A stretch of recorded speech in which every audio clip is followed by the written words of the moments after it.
Ceci est un livre audio autogénéré par Google. Introduction.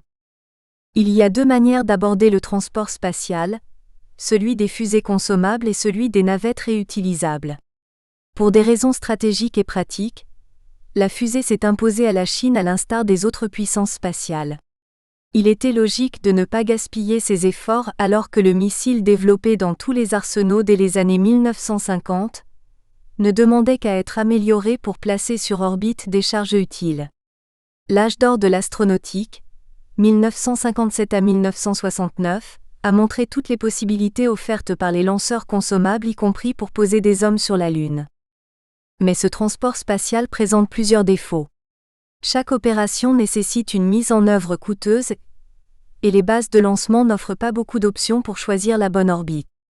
Pour ces raisons, le développement d'un lanceur qui ressemblerait aux aéronefs, surtout pour sa flexibilité, fut envisagé très tôt. De ce fait, des deux côtés du rideau de fer, on estimait que l'avion spatial serait l'avenir de l'astronautique et plusieurs démonstrateurs furent mis au point tant aux États-Unis, série des X-Plane qu'en Union soviétique, bord et dérivés. Après la course à la Lune, de vastes programmes furent mis en chantier sur des prévisions et des promesses que ne pouvaient renier les décideurs, car les lanceurs réutilisables annonçaient une diminution radicale du coût des opérations. On alla jusqu'à prédire l'avènement d'un nouvel âge spatial, où l'homme tiendrait une place prépondérante dans des installations qui deviendraient progressivement des colonies. Dans les années 1970, l'heure était encore à l'utopie, et pas seulement dans les concerts en plein air. D'aucuns estimaient que le développement fulgurant des activités spatiales dans les années 1960 allait et devait se poursuivre. Les États-Unis ont bien exploité une navette spatiale qui a ébloui le monde jusqu'au tragique accident de janvier 1986 avec l'explosion en vol de Challenger. Dès lors, il devenait évident que le fameux camion de l'espace ne serait jamais rentable. L'Union soviétique avait calqué l'effort technologique américain, mais s'effondra avant que ses navettes et avions spatiaux ne transportent un seul cosmonaute. Face à ces déconvenues, la Chine dut choisir quel serait le meilleur système de transport spatial pour développer davantage son astronautique et mettre sur orbite ses cosmonautes.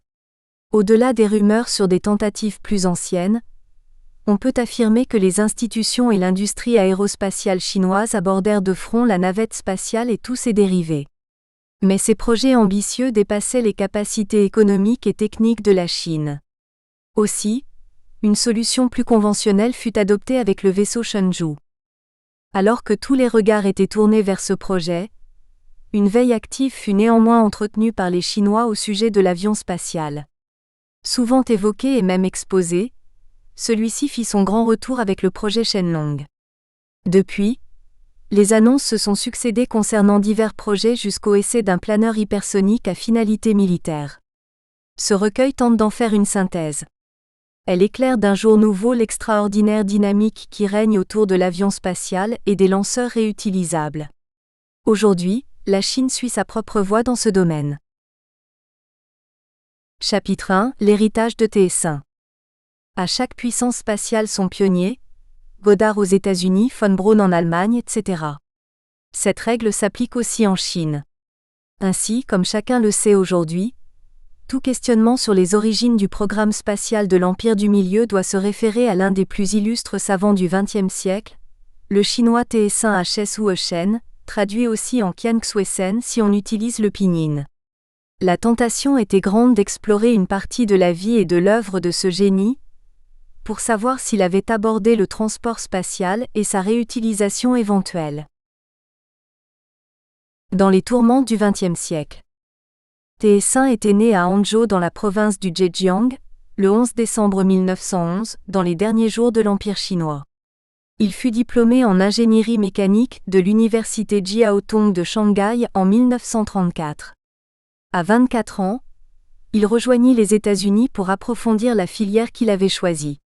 C'était une discipline en plein développement dans les années 1930, qui n'avait pas de difficulté pour attirer les jeunes gens brillants.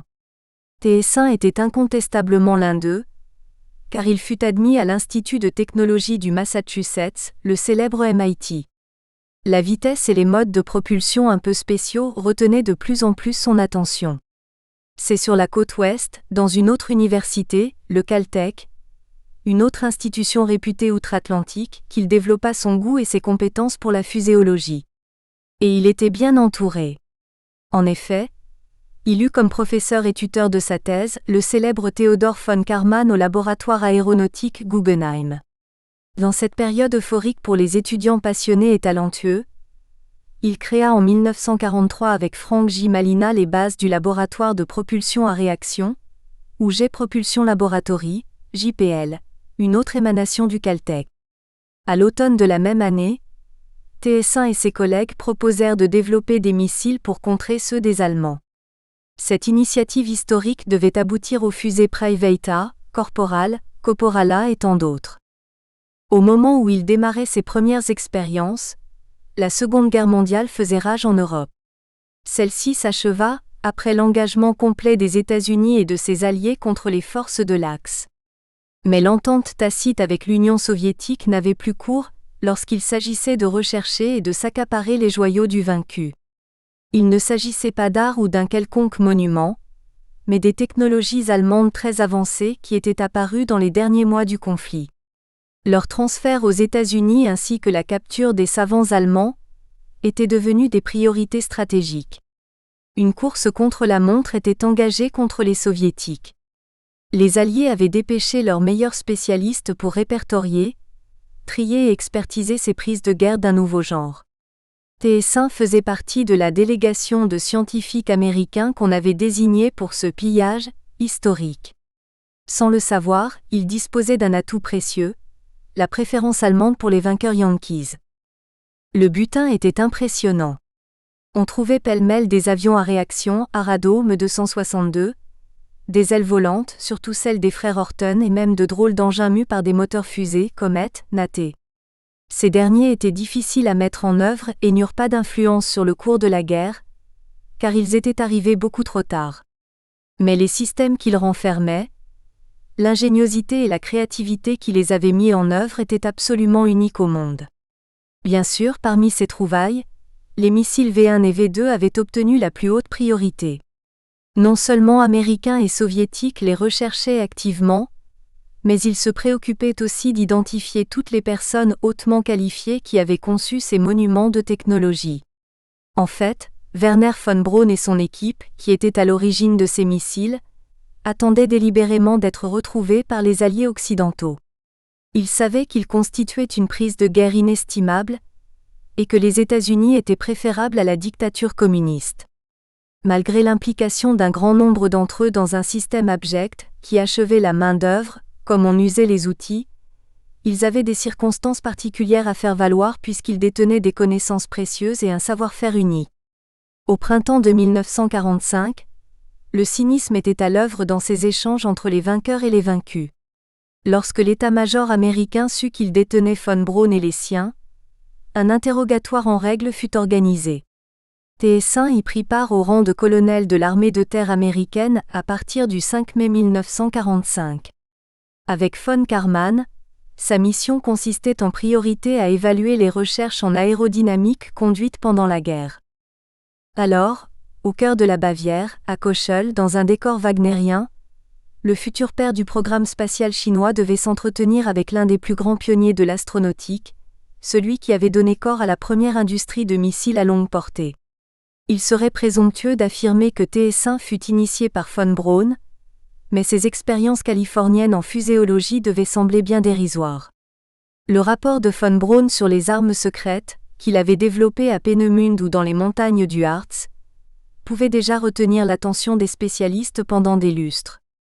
Mais c'est le potentiel d'évolution offert par les créations allemandes qui intéressait surtout le jeune savant chinois, bien au-delà de ses prérogatives officielles. Certes, l'aérodynamique était son gagne-pain, mais TS1 s'intéressait surtout aux fusées ailées.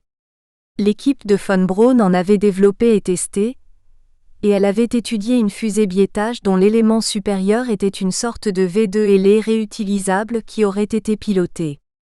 En fait, TS1 fit plusieurs visites à Kochel. L'Institut aérodynamique était un trésor de guerre pour lui, et pour tous les savants qui l'accompagnaient. Cet établissement, qui était ultra secrète pendant la guerre, abritaient les souffleries les plus importantes du monde. Elles exploraient les domaines de vol supersonique et hypersonique jusqu'à Mach 5. Une installation était en cours de finition pour tester des maquettes jusqu'à Mach 10. Entièrement dédié aux armes nouvelles, l'Institut regroupait les meilleurs aérodynamiciens du moment, dont son directeur Rudolf Hermann. TS1 le rencontra en juin 1945, et fut probablement surpris d'apprendre que le savant allemand avait vérifié de manière expérimentale sa fameuse théorie sur les écoulements supersoniques, publiée en mai 1938.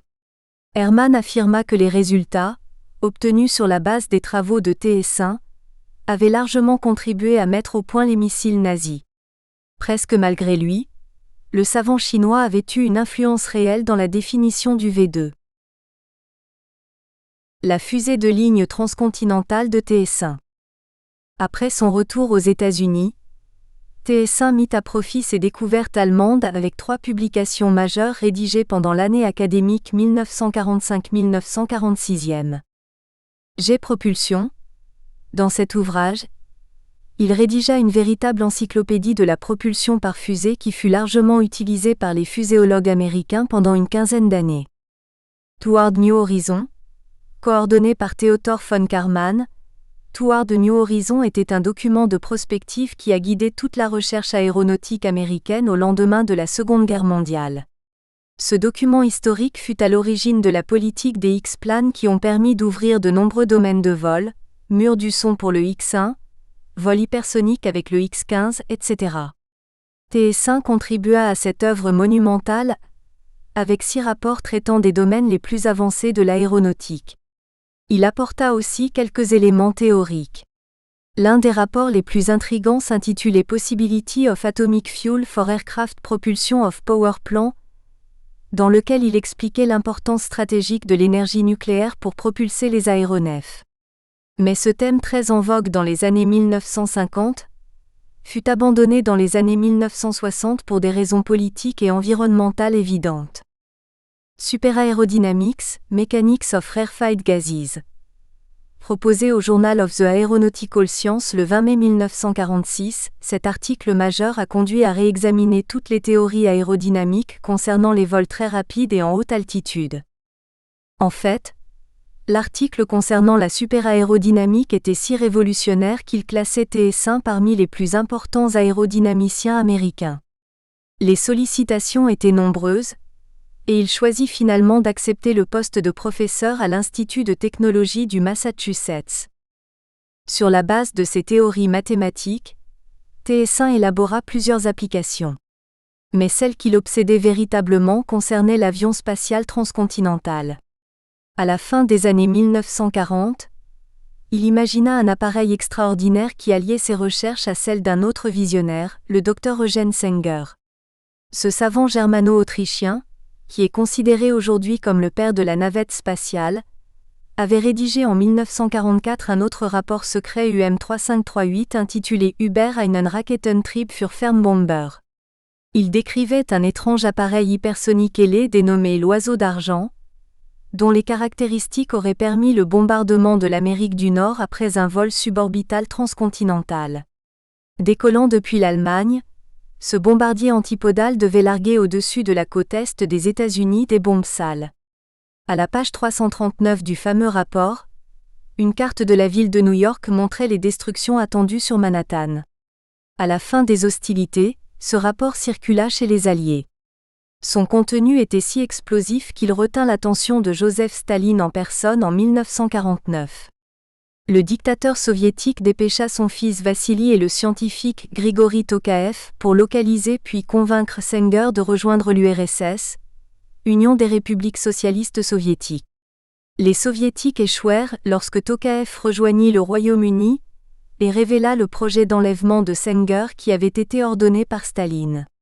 Le savant germano-autrichien, qui avait rejoint la France en 1946, fut immédiatement protégé contre cette menace. Bien entendu, ce qui attira Staline interpellait TS1.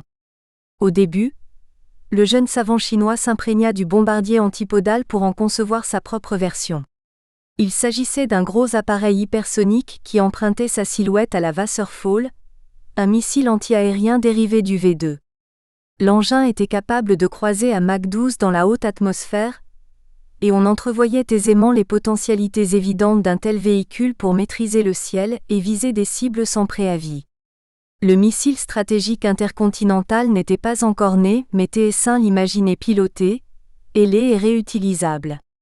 Cependant, les aspects guerriers du projet ne pouvaient pas complètement satisfaire les investisseurs potentiels ou les organismes d'État alors que la paix était revenue en Amérique et dans le monde. Pour cela, TS1 imagina une version civile qui défraya la chronique comme nul autre engin de ce type ne l'avait fait auparavant. C'était logique, car cet appareil était le premier du genre. Au départ, le bombardier antipodal de TS1 était une sorte de V2 ailé. Sa configuration et son mode de propulsion étaient uniques, alors que les cieux n'étaient pas encore dominés par les jets à réaction. Copyright Monsieur Cherfi. En décembre 1949, la première ébauche d'une navette spatiale fut présentée en dehors du champ du secret à New York. Elle était l'œuvre d'un Chinois. TS1 subjuga l'auditoire de l'American Rocket Society, qui s'était réuni pour l'occasion à l'hôtel Hilton Statler. Le public écouta ébahi la présentation au sujet d'une fusée de ligne, destinée à transporter 10 passagers en moins d'une heure entre New York et Los Angeles. Le dessin de l'aérospationnef était épuré. Il était encore difficile de le distinguer d'une fusée par sa configuration et par son profil de vol. Propulsé par un moteur alimenté en hydrogène et fluor, l'engin décollait de manière verticale et atteignait près de 500 km d'altitude avant d'effectuer un très long vol plané jusqu'à sa destination finale. TS1 argumentait son propos avec de nombreux schémas et affirmait que l'armée de terre et la marine commençaient à concevoir ce genre de véhicule. Le dessin de l'aérospationnef de TS1 était épuré. Copyright PH. Coué. La notoriété du savant chinois, qui était grande dans le milieu de l'aéronautique, se répandit rapidement. Avec cette affaire de navette suborbitale, qui portait haut les espoirs des États-Unis au firmament alors que le mur du son était à peine franchi, TS1 fut sollicité par la presse américaine. Il dut expliquer aux journalistes, qui n'avaient pas la moindre compétence en matière de navette spatiale, comment les passagers pourraient voler à travers l'espace, la pesanteur, les scaphandres, etc. Les journalistes devaient s'emparer de toutes ces notions nouvelles avec un intérêt non dissimulé. Les articles du New York Times, de Popular Science ou de Flight illustrèrent aussi le propos avec des aérostations EFS qui arboraient les couleurs de grandes compagnies aériennes américaines, telles que la TWA. Projet de navette antipodale, élaboré par TS1 à la fin des années 1940. Copyright PH. Coué. TS1 devait approfondir ses projets futuristes jusqu'en juin 1950. Ensuite, les dérives du macartisme devaient l'atteindre. Dans cette véritable chasse aux sorcières anticommunistes, il fut accusé à tort d'avoir eu de mauvaises fréquentations politiques dans les années 1930. Malgré l'intervention des plus hautes personnalités du monde aérospatial américain dont von Karman, les procédures judiciaires aboutirent au retour du prodige dans la mère patrie en 1955. Il devint le principal artisan de la création des missiles en Chine, l'antichambre des activités spatiales qu'il souhaitait tant développer. TS1 retourna aux États-Unis lors d'une visite officielle en 1972 et rencontra ses anciens amis. À cette époque, la Chine avait mis sur pied l'arme atomique et un programme spatial avec le lancement des premiers satellites. À l'aune des premières réussites de l'Empire du Milieu dans ces deux secteurs stratégiques, les États-Unis pouvaient mesurer l'erreur monumentale qu'ils avaient commise en renvoyant dans son pays natal celui qui était devenu l'un des plus grands pionniers de la fuséologie et de l'astronautique mondiale.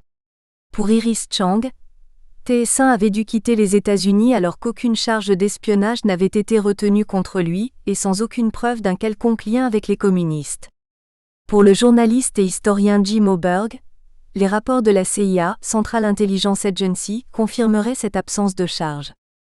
Bref, forcé par les Américains, TS1 était retourné en Chine en emportant avec lui ses projets aérospatiaux les plus débridés.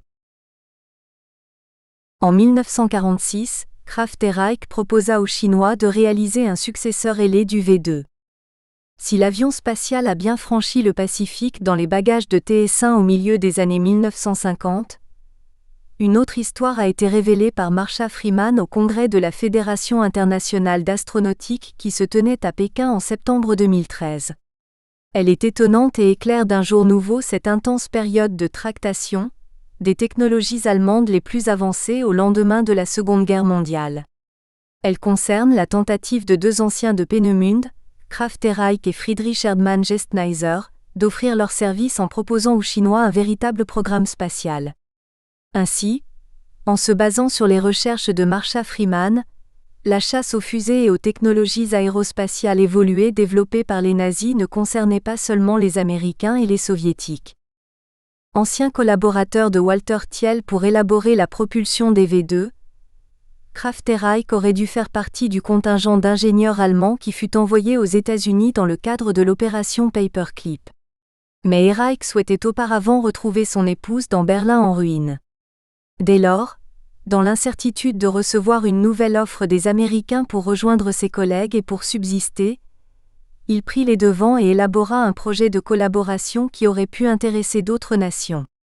Un document intitulé Vorschlag zur Verwirklichung des Baues moderner Raketen in China, proposition pour le développement et la construction de fusées modernes en Chine, avait été préparé avec Friedrich Erdmann Gestneiser et était daté du 5 avril 1946. Il offrait aux Chinois la possibilité de bénéficier de toutes les avancées allemandes dans le domaine des fusées et de leurs applications potentielles. Le projet prévoyait le développement progressif des fusées, depuis les petits modèles à poudre jusqu'aux missiles V2. Mais la section des travaux avancés proposait rien de moins aux Chinois que de poursuivre la conception et le développement des projets spéciaux élaborés à la fin de la guerre par les meilleurs ingénieurs du Reich. L'un d'eux était le planeur habité hypersonique A9. Cette sorte de V2 ailé avec un cockpit pressurisé et un train tricycle devait être lancé par une grosse fusée A10. À la vérité, il s'agissait du lanceur biétage qui avait été révélé à TS1 un an plus tôt par von Braun. Erijk et Erdmann Gestneiser offrirent leurs services à la mission militaire chinoise qui s'était rendue à Berlin en 1946. Une unité expérimentale aurait pu être créée en Allemagne dans la zone occupée par les Anglais, en préalable au départ vers la Chine des techniciens et chercheurs allemands sur des bases contractuelles. Mais les envoyés de Pékin ne donnèrent jamais suite au projet. En définitive, en 1947, Erijk rejoignit Fort Bliss au Texas où les autres Allemands étaient déjà très impliqués dans l'essai des V2 et le développement des nouvelles fusées américaines. Ensuite, il deviendra le concepteur de l'étage supérieur Centaure et n'aura de cesse de promouvoir l'avènement d'une civilisation spatio-pérégrine. Il a développé pendant plusieurs années la thèse de l'impératif extraterrestre, pour explorer et coloniser l'espace afin de préserver l'espèce humaine. On imagine assez bien l'avance que la Chine aurait eue dans le domaine des missiles et celui de l'espace si elle avait donné suite à la proposition d'Erijk. Mais l'absence de réaction de la part des militaires chinois en 1946 trahissait peut-être tout simplement l'absence d'expertise et d'organisation scientifique adéquate pour évaluer correctement le déferlement de technologies et de matériel qui était énuméré dans les 87 pages rédigées par les deux spécialistes allemands des fusées. L'histoire prit un autre cours. La plupart des découvertes scientifiques et des inventions apparaissent de manière simultanée dans... Nous espérons que vous avez apprécié cet aperçu.